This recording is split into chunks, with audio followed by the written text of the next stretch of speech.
Welcome back to Keeping Up with Kimball. This is episode 15. We are going to be talking about the winter sports, recap over them, a little bit about March Madness and the weather, of course. And here's the winter sports. This is the weather from March 28th to April Fools. Monday, cloudy, high of 75, low of 44. Tuesday, windy, a high of 56 and a low of 36. Wednesday, partly cloudy, high of 57, low of 30. Thursday, cloudy, high of 50 and low of 31. Friday, sunny, high of 95, low of 17. April Fools. The weather is actually high of 45, low of 27, and cloudy. As a 2021-2022 high school girls basketball season, Coach Burke sent us a summary of the season. We had a good growing season despite our record. The girls really focused on improving our fundamentals, and that showed in our improvement record from the last season. The season had some really fun games, and the girls got to showcase their talents and how hard they've worked to become competitors. I'm proud of their efforts both on and off the court and willingness to learn and listen. We had a lot of senior leadership that we will miss next year. On our returning girls, we have the potential to really turn the chapter on our rebuilding season, so we as staff are excited for that.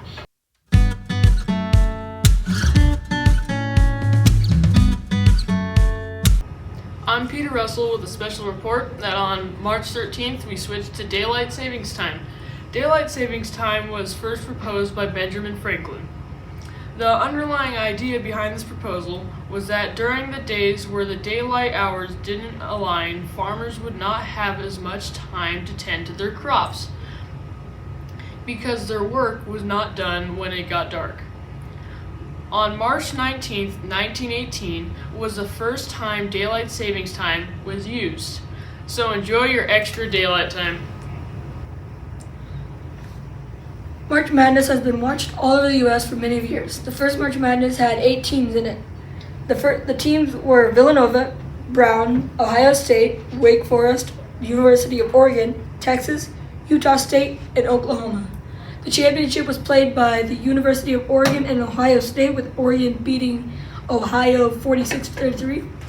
Now teams start with 64 teams. That's 8 times as much as when it first started.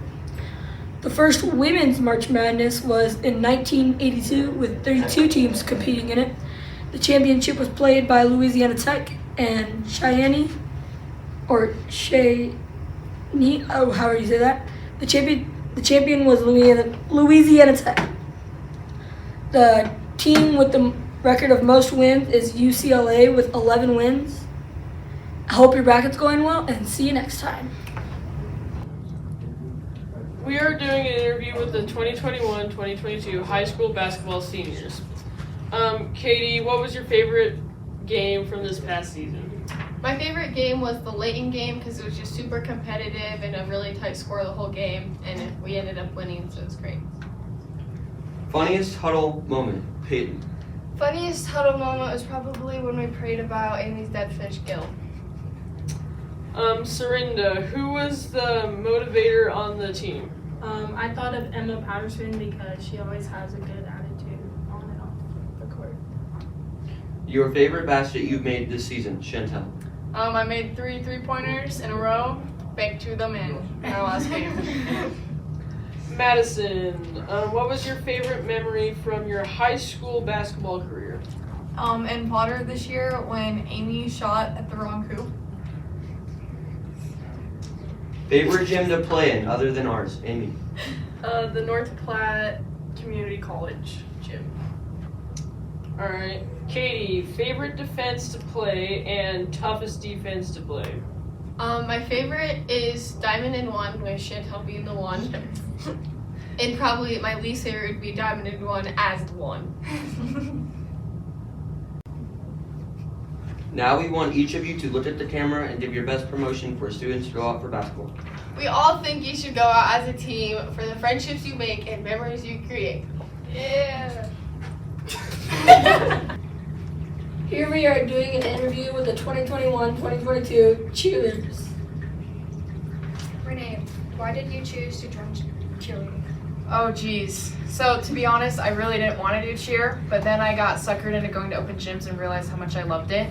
And ever since, it's just been a really happy part of my life. So yeah. Shannon, which do you like better, cheerleading or dance? You know my name. I think the dance part is definitely a bigger experience. Like, we cheer at games a lot, and you get kind of used to it, but state is a nice refresher and just a much larger event to do. So, Gideon, what is the hardest element to perform in cheer or dance?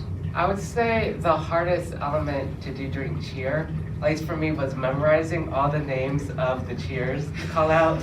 You can ask any one of these people and they will tell you how many times I messed up.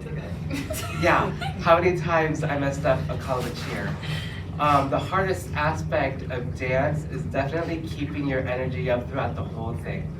Because the 2 minutes and 45 or 15? 45. 2 minutes and 45 seconds that we are on the mat is probably the most hardest 2 minutes and 45 seconds of cardio that you will ever do in your life. So, yeah. Maddie Evelyn, what pumped you up the most while cheering during a game? I love it when the whole stands are filled and everybody's just cheering for like the basketball players and the volleyball players, or when we do sidelines and everybody's cheering with you. Ashton, what's the nearest part of performing at state? Definitely the environment. When people get up and cheer with you, it feels so much better than just doing it by yourself in an empty gym. Maddie Merrifield, what is your favorite memory about competing at this year's state competition? Definitely when we were sitting in the stands holding hands and Kimball High School came across for first place. Gideon, do you plan on continuing your cheer or dance after high school? Maybe. I don't know. I mean, it depends on where I go and like the clubs that I'm joining. Because I'm already looking at clubs over at USC. I'm not sure about the other schools, but maybe. Maybe. Now I'd like you to look at the camera and give your best promotion of why students should join the cheer team. It is, you create memories you're never going to forget and friendships you're never going to look back on. Okay, yeah. I would say if you really want to have a hands-on experience with your school and you really want to pump up your fellow classmates, especially those who are in athletics, please join cheer. You get to be in an amazing group with Renee, Shaden, Ashlyn, Maddie. Ashlyn. I mean, Maddie and I won't be anymore. We'll be going our gone. separate ways. That's all right. But please join. We need all the numbers we can get. You don't have to do state. You can just do cheer or both. It's up to you. But please join. I would say, like, this group is just a family. We're together, like, we see each other every single day. So we become really close, and cheering is just so much fun. You get to go to all the games, home and away, and you get to support your fellow students, which is really amazing. I think, like Renee said, this is definitely a family. We have so many inside jokes that some people might hear us say them and think we're insane. Bohu. Bohu. But it's just, you make a lot of friends that you didn't expect to make. And when you're going to like other games and stuff and meeting the other team's cheerleaders, you still make more friends too. So it's just an overall great experience.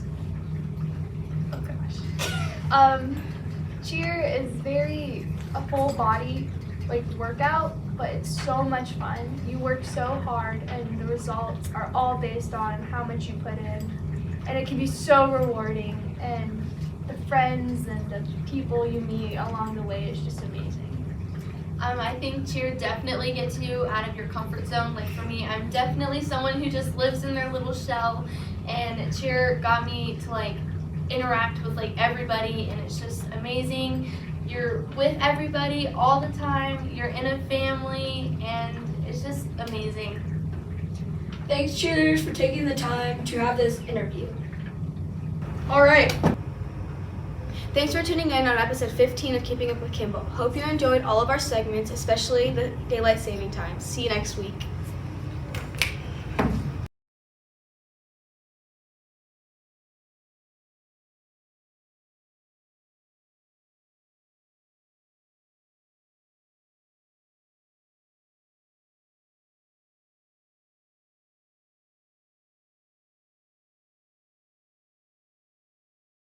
Thank you.